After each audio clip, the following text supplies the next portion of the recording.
riche, prospère, élevé pour la gloire de Dieu. Je vous dis la vérité, que ce n'est pas tout le monde qui veut qu'il devienne chrétien. Devenir chrétien est un choix divin. C'est Dieu qui choisit. Il t'a choisi dans ta génération, dans ta famille, pour que tu sois un exemple, pour que tu sois à la gloire de son nom. Alors, l'échec n'est pas ton partage. La malédiction n'est pas ton partage. La sorcellerie ne prend pas que tu es. Donc, la main du Seigneur sera avec toi. Alléluia.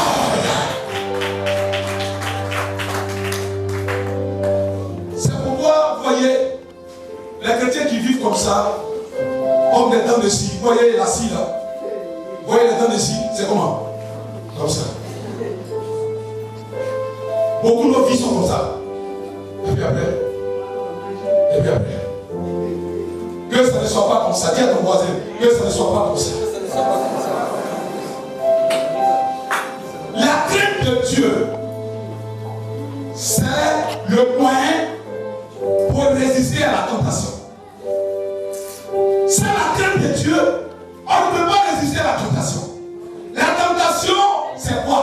Écoutez-moi. La tentation, c'est quoi? La tentation, c'est tout ce que le diable envoie pour retarder ta bénédiction.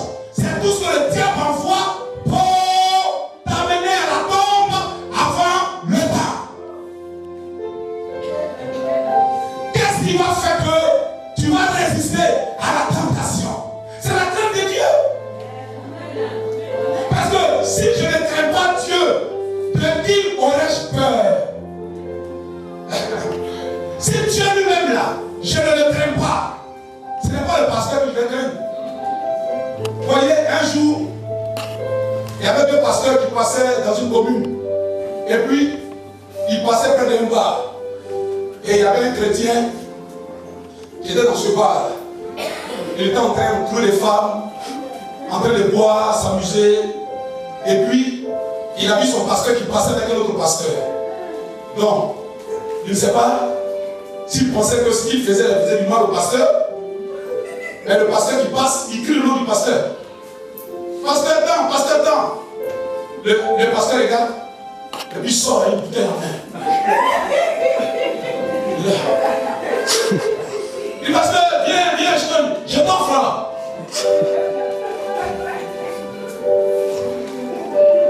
Le pasteur l'a regardé jusqu'à. Parce qu'un tel jeune homme, il n'a pas la crainte de Dieu. Ce n'est pas la crainte du pasteur qu'il va avoir. Dans le gouvernement divin, il y a hiérarchie. Quand le chrétien n'a pas la crainte de Jésus, il n'aura pas la crainte des hommes de Dieu.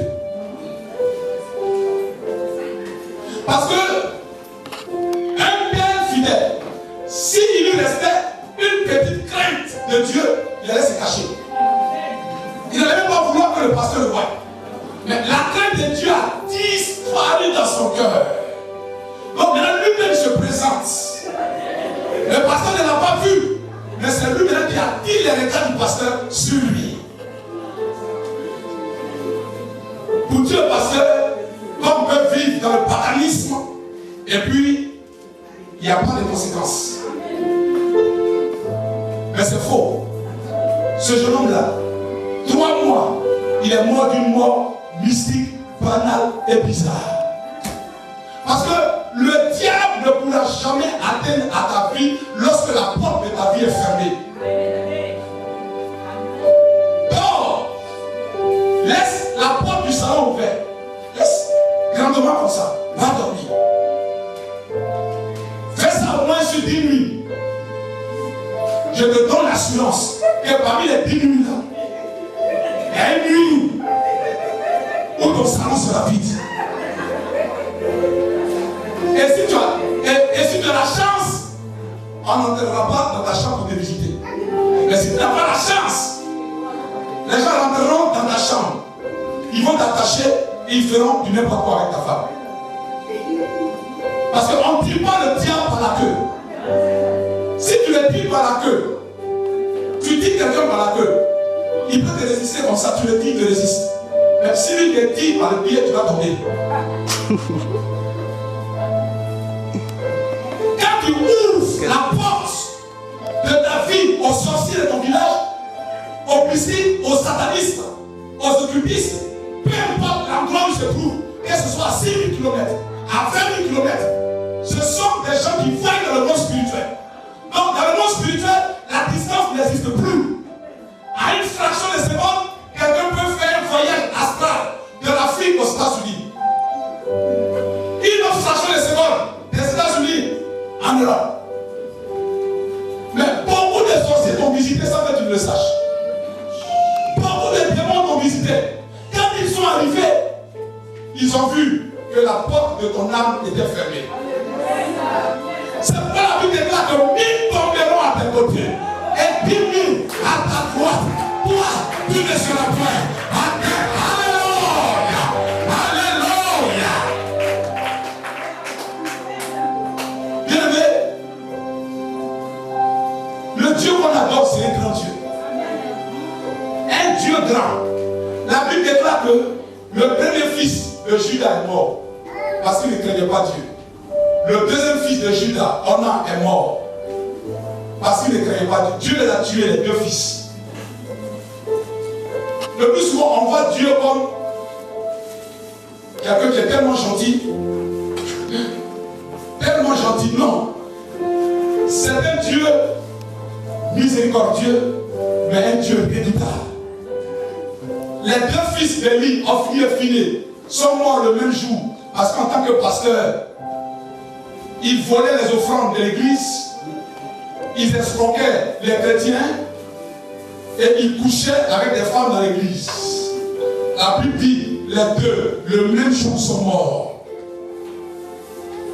Pourquoi est-ce que tes pasteurs agissaient comme ça? Tout simplement parce qu'ils ne craignaient pas l'autorité suprême. Quand tu as la crainte de l'autorité suprême, la tentation peut arriver. Tu te dis, la tentation, cette tentation-là, peut me procurer peut-être la joie. Mais derrière la tentation, c'est l'enfer. L'enfer n'a pas été conçu pour les êtres humains. L'enfer a été conçu pour le diable et ses démons. Mais la Bible dit malheureusement, beaucoup d'élus seront entraînés par le diable à l'enfer.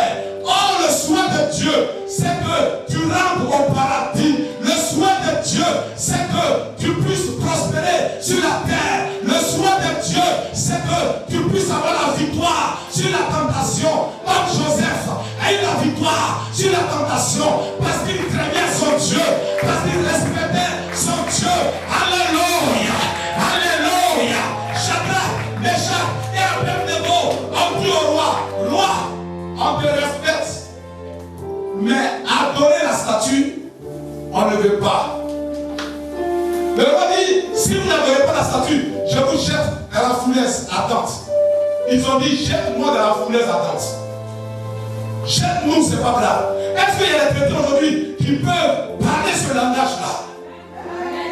Même si c'est difficile, même si c'est compliqué, je marcherai et je respecterai les lois du Dieu suprême. Est-ce qu'il y a des chrétiennes qui peuvent parler ce langage-là?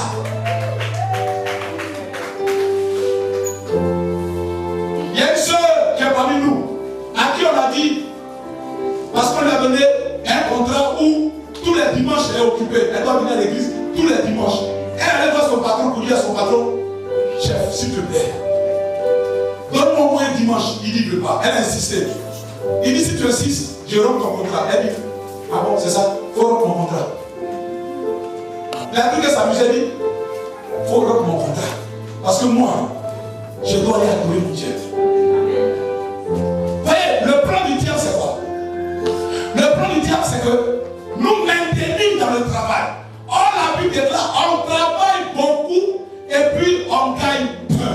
Parce que le souhait du diable, c'est de t'éloigner le maximum de la nourriture spirituelle. Or, quand un chrétien n'est pas dans la bergerie pour écouter la parole, la crainte de Dieu commence à diminuer dans son cœur. La crainte de Dieu commence à s'éteindre dans son cœur. Quand la tentation se présente, il chute dans la tentation parce que tout simplement, la crainte de Dieu a diminué dans son cœur. C'est le plan et c'est la ruse du diable.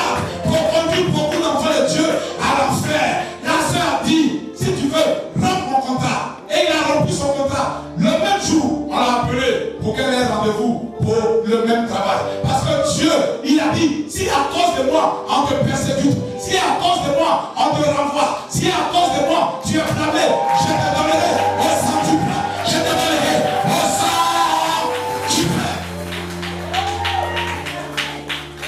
Une grande chanteuse américaine qui avait commencé à chanter avec Whitney Houston. Whitney Houston, son père pasteur, son père prêchait à l'église. La jeune fille qu'elle était encore. My life, and I love who you are. No one can compare to you, and that's why you're a star. I know that you'll never change, and I'll be proud of your name, 'cause I'm your number